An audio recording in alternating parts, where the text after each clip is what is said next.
Olá pessoal, sejam bem-vindos a mais um vídeo. Eu andava sumida aqui do canal, fazia algum tempinho já que eu não postava nada.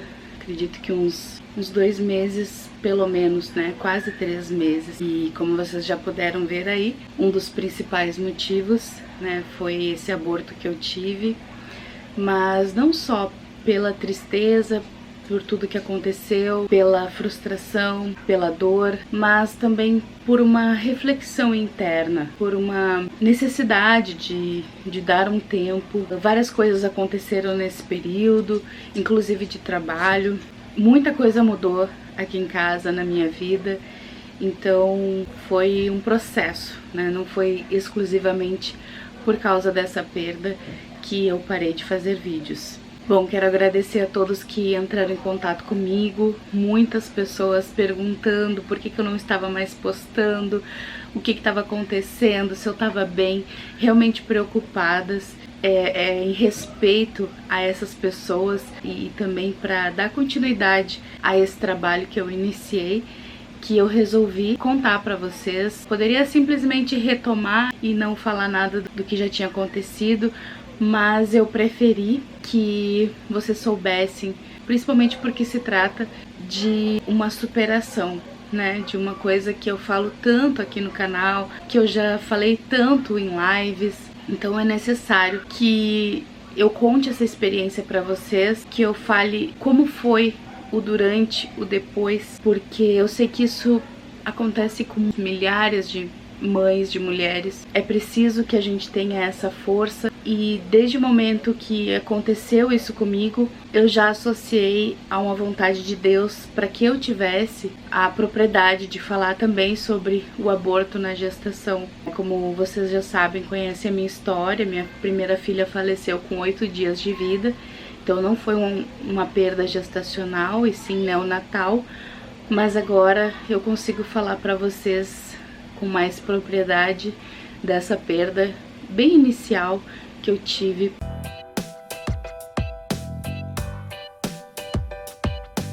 No final do mês de outubro, como eu estava tentando engravidar, a gente vira um reloginho, né? Expert em período fértil, em atraso. As mulheres tentantes sabem como que funciona. Então, no primeiro dia de atraso, eu já fiz o teste de farmácia, deu positivo. Já foi assim uma expectativa muito grande, uma bênção, né, de Deus, aquele fruto que estava dentro do meu ventre. Então aquilo já foi assim de muita gratidão da minha parte. Aí eu fui na minha médica, que me pediu os exames, né, o beta, a primeira eco. Nessa eco transvaginal, pelas minhas contas, eu estaria com 8 semanas. E chegando lá eu estava com 5 semanas.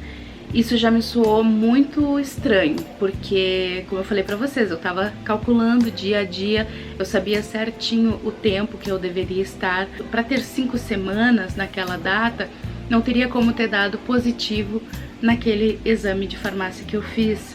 Então ali eu já achei super estranho, anormal, não pude ouvir o coração, coisa que normalmente se ouve nessa primeira eco. E a explicação era que o neném podia estar muito pequenininho, muito no início, então não daria para ouvir o coração. Então eu já me preocupei, mas botei na mão de Deus. Não fiquei tão grilada, mas eu tinha aquele fundinho de preocupação. E o estranho é que os sintomas não vieram, os enjoos, aqueles sintomas iniciais, o cansaço, o sono excessivo, nada disso aconteceu. E eu sei que cada gestação é diferente da outra, mas eu já estava na minha 3ª gestação, então eu estava contando que as coisas fossem acontecer como das outras vezes. Essas coisas foram me preocupando, né? E nessa transvaginal, eles me pediram uma repetição em 2 semanas. Quase fechando essas 2 semanas, eu comecei a ter um sangramento leve e me preocupei. E no dia seguinte começou de novo um sangramento um pouquinho mais forte, e logo começaram algumas dores, né, umas cólicas assim, fracas ainda. Eu entrei em contato com a minha médica, era um domingo, e ela disse que era para eu ir ao hospital, né. Quando eu tive esse retorno dela, eu fui, eu não estava em casa, mas eu fui imediatamente pro hospital. As dores começaram a aumentar e o sangramento aumentou um pouquinho também. Chegando no hospital, eu tenho plano de saúde e eu fui direto para a ala do convênio. Aí me passaram para uma triagem com a enfermeira.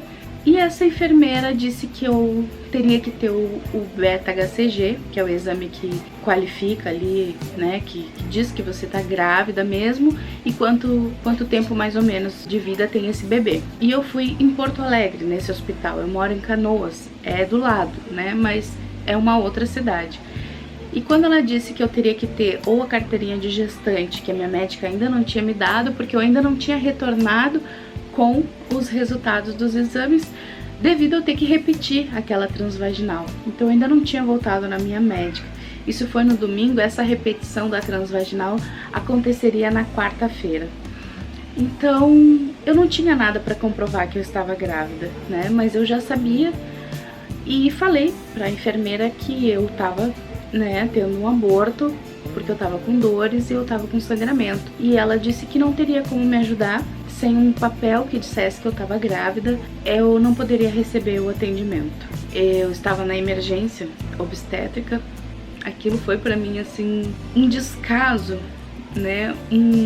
Uma omissão de me ajudar, que eles poderiam me ajudar, ninguém mais. Então eu pedi para ela, por favor, eu não tô acreditando que eu vou ter que ir a outra cidade buscar um papel que te diga sim, eu estou grávida, se é o que eu estou te dizendo aqui, né? Num exame de toque dá para se notar a diferença de uma mulher grávida para uma mulher não grávida.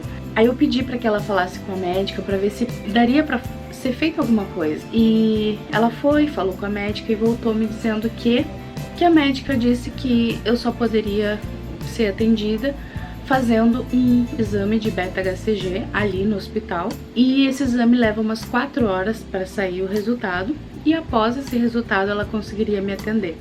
Eu fiquei indignada, né, porque existem muitas coisas que eu sei que se pode evitar se for tomada a providência no devido momento, no momento certo, né, se não esperasse, se corresse, agilizar. E eu pensei, nossa, elas têm a oportunidade, de repente, não se sabe, né, só Deus é quem sabe, mas elas têm a melhor chance de tentar me ajudar.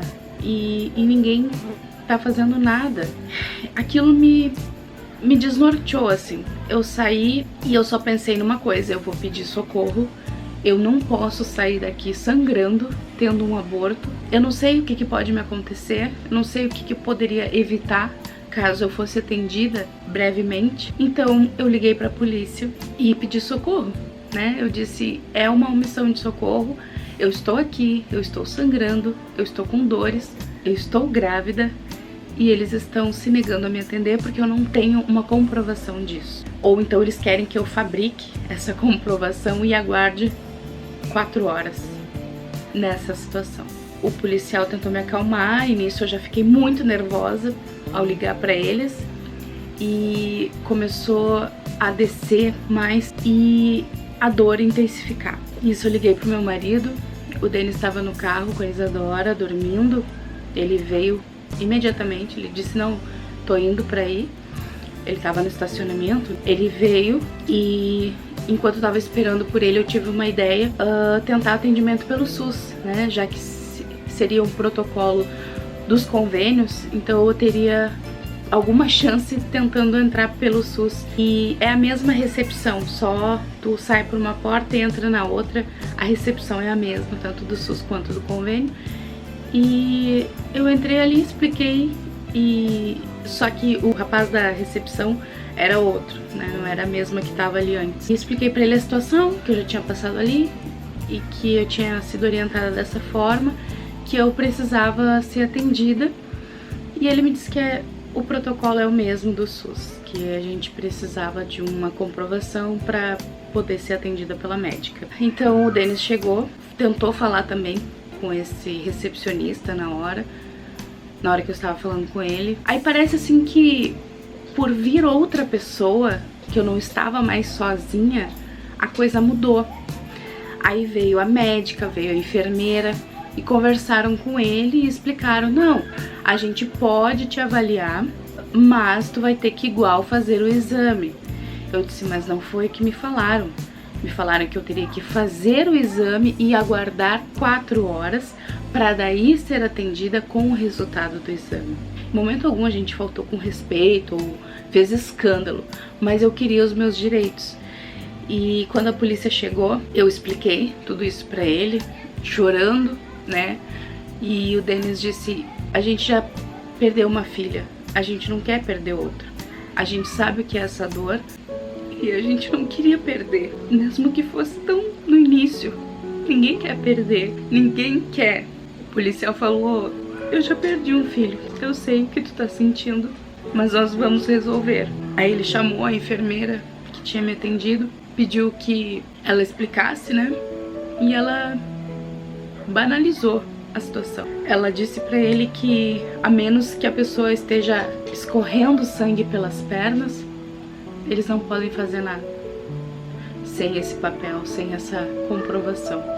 Aquilo me indignou, porque se ela queria ver sangue, ela poderia ter me examinado. E nem isso eles quiseram fazer, então eu me alterei ainda mais. Eu estava de vestido e com aqueles shortinhos, eu pus a mão e mostrei pra ela o sangue na minha mão.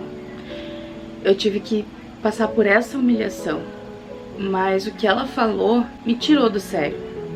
Dizer que a pessoa tem que estar escorrendo sangue, porque daí ela quer dizer que aí ela tá vendo que tá acontecendo alguma coisa de verdade. Só que se ela quisesse ver, era só ela me examinar. Enfim, passado isso, o Denis também não queria mais que ela me atendesse, pediu para que ela não me atendesse.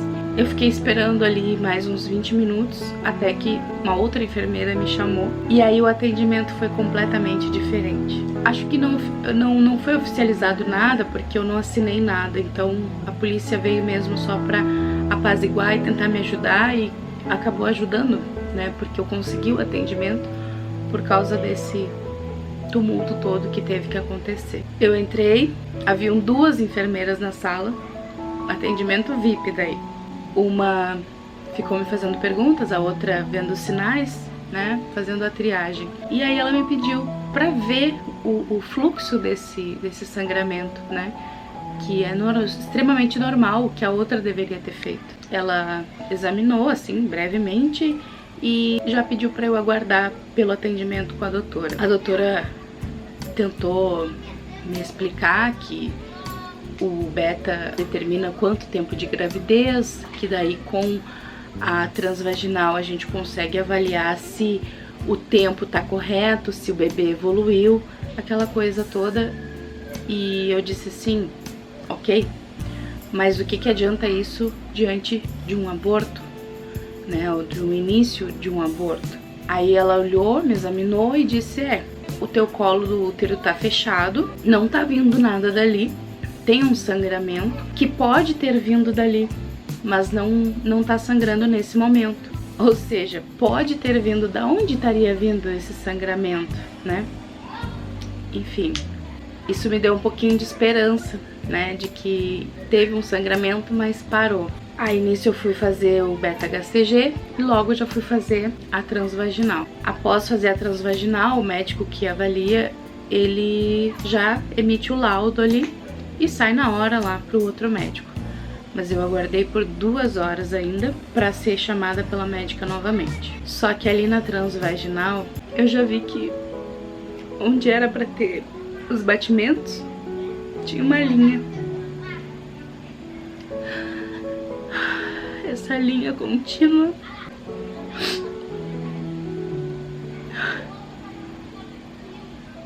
gente, essa linha contínua parece que rasga a gente, assim. A gente só quer ouvir, só quer ver que tá tudo bem e se depara com nada. Então ali eu já vi que eu não tinha mais chance de ter aquele bebê, que ele já tinha partido. Meu sangramento só intensificou, as dores também. E quando a médica me chamou 2 horas depois, já era outra médica. E olha a ironia, o que eles me pediam desde o início que era o resultado do exame de sangue beta-HCG, não ficou pronto. Eu saí de lá sem esse exame. Então, não era tão necessário assim. Eu tive meu diagnóstico, eu tive meu atendimento sem ter tido o meu beta-HCG pronto. A médica me chamou para dizer que pela transvaginal foi diagnosticado que havia um embrião sem vida e que eu estava abortando e eu deveria ficar para fazer curetagem ou esperar expelir naturalmente. Naquele momento eu não queria mais saber daquele hospital, eu não queria, sabe, nenhuma coisa a não ser ir para minha casa.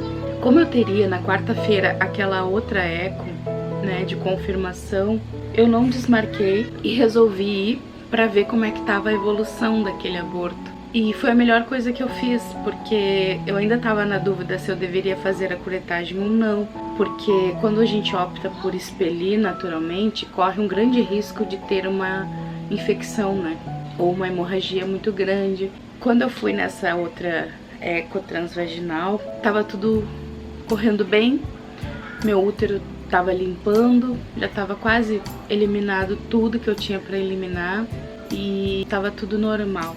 Então eu me descansei, né, dessa parte, e ela só pediu que eu repetisse quando parasse o sangramento, né, que eu fizesse uma nova eco só para ver se realmente tinha limpado tudo. A lição que eu tiro disso é que nada é fácil. Pra mim nunca foi fácil, nada foi fácil. E que a gente tem que ter uma força muito grande, uma presença de espírito muito grande, porque a vida te apresenta situações que tu nunca imagina passar. Eu nunca imaginei ter que chamar a polícia para uma missão de socorro dentro de um hospital. E isso foi muito desgastante para nós. Toda aquela situação, tu ter que te indispor ali cara a cara com a pessoa. Só que eu só precisava ser atendida, ser ouvida, ser examinada. Eu não tive chance, meu bebê não teve chance. Mas talvez pudesse ter, eu não sabia, eu sou leiga. Eu precisava desse atendimento. Sair dali, procurar um outro hospital, para mim era mais arriscado naquele momento. Na situação que eu me encontrava, com as dores aumentando, o sangramento se intensificando, seria pior. Eu queria ficar o mais quietinha possível para tentar que aquele bebê se mantivesse ali. Então, por isso que eu fiz essa escolha. Não foi fácil, mas eu pedi ajuda para quem eu sabia que poderia me ajudar.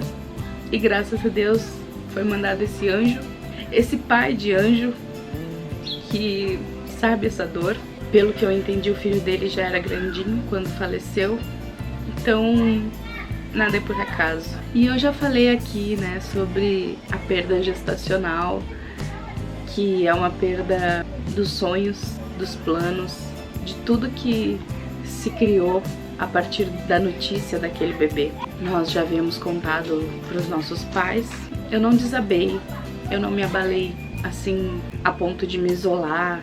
Acho que a gente fica mais calejado, né, com o passar do tempo. Com certeza, da Rafaela para agora é muito diferente, mas igualmente dói, igualmente se perde o chão, igualmente se entristece.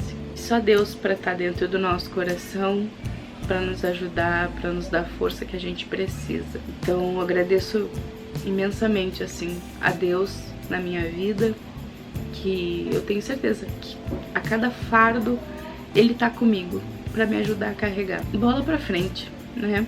Não foi fácil. Quem sabe em breve a gente não tenha a alegria de conseguir ter um outro filho, mas fica o aprendizado, fica a experiência. É uma pena que tudo tenha acontecido de uma forma tão turbulenta, apesar de todo o momento já ser difícil. Eu vou dizer pra vocês que foi a primeira vez na minha vida que eu pensei que se eu puder reencarnar e escolher vir de novo, eu quero vir um homem. Eu sempre gostei muito de ser mulher, eu sempre me orgulhei muito da força da mulher, da capacidade que a mulher tem. Sei o quanto a mulher é mais forte que o homem em questão sentimental, em questão de encarar as coisas, mas foi a primeira vez assim que eu disse, não dá. É muito sofrimento, é o teu corpo, porque por vários dias que tu fica ali sangrando, tu não tá tendo uma menstruação normal. Tu tá abortando. Até a última gota de sangue, tu estás abortando. Então isso é uma coisa que não apaga assim com uma borracha. Não dura um dia, não dura uma semana. É uma coisa que te acompanha. E nesse momento eu pensei assim, nossa, eu não quero mais vir mulher. É muito sofrimento, é muita barra que a gente tem que passar. Não que o homem não sofra, não que o homem não passe por dificuldades, que ele não tenha enfrentamentos difíceis, mas nessa parte, com certeza a mulher sofre muito mais, porque o vínculo que se criou naquelas poucas semanas foi da mãe. Por mais que o pai deseje, diga que ama, que realmente pode amar, né, um ser sem conhecer, mas o vínculo com a mãe é inexplicável. Não sei se tá fazendo sentido isso pra vocês, mas foi o que me ocorreu, assim, e eu achei legal dividir, né, nesse relato, já que eu tô falando sobre essa perda. Foi um momento, assim, primeiro na minha vida, que eu disse, não, chega. Como se a gente tivesse o poder de escolher, né? Não se sabe nada ao certo sobre essas coisas, mas foi o que me passou na cabeça, assim. Chega de encarar tudo, de tudo ser em mim. Bom, eu faria tudo que tivesse ao meu alcance, assim como qualquer mãe faz tudo que pode pelo seu filho, né? Eu só fiz aquilo porque era por um filho. E eu acho que se fosse por qualquer dor minha, por qualquer situação que fosse eu somente, mas não, tava em jogo a vida de um filho meu, como acabou acontecendo, dele não resistir, né? Eu não sei se eu cheguei ali e esse bebê já tava sem vida. Talvez, mas eu não tinha como saber. E o que eu podia fazer por ele naquele momento era pedir essa ajuda, era gritar, espernear. Eu não tinha como cruzar os braços e aceitar o que estavam me falando. Então eu espero de coração que cada mãezinha, né, que perdeu na gestação possa seguir em frente, possa lidar com essa dor, assim como as mães de perda neonatal. A gente precisa ser forte, a gente precisa lutar contra esse sofrimento que fica, seguir em frente. Com certeza hoje é muito mais fácil tendo a Isadora, né? Porque eu não tô sozinha, eu volto pra casa, eu não tô sozinha, mas com certeza eu nunca vou esquecer. Mostre esse vídeo pra quem você sabe que passou por isso, pra quem você acha que vai ser interessante saber dessa história. Assim você vai estar ajudando também de alguma forma. E qualquer dúvida que vocês tiverem, deixe aqui nos comentários que eu vou responder. Espero que agora eu possa trazer mais vídeos pra vocês, trazer mais conteúdo, né? Pretendo continuar com vlogs, com receitas, com atividades, trazer coisas legais, entretenimento aqui pro canal, porque eu falo tanto sobre isso, né? Que a gente precisa, pra sair do luto, aquele luto inicial, que a gente não tem vontade de fazer nada, a gente precisa procurar coisas saudáveis, coisas que a gente goste de fazer, que nos dê prazer em assistir, em praticar. Então eu quero proporcionar também esse entretenimento para aqueles que me seguem, para aqueles que gostam desse tipo de conteúdo. Espero que eu possa agregar muito ainda na vida de vocês, tá bom? Obrigada por todo o carinho de sempre, a todos que me apoiaram, a todos que sentiram a minha falta, e bora pra frente que a vida é longa. Um beijo, fiquem com Deus, se cuidem e até o próximo vídeo.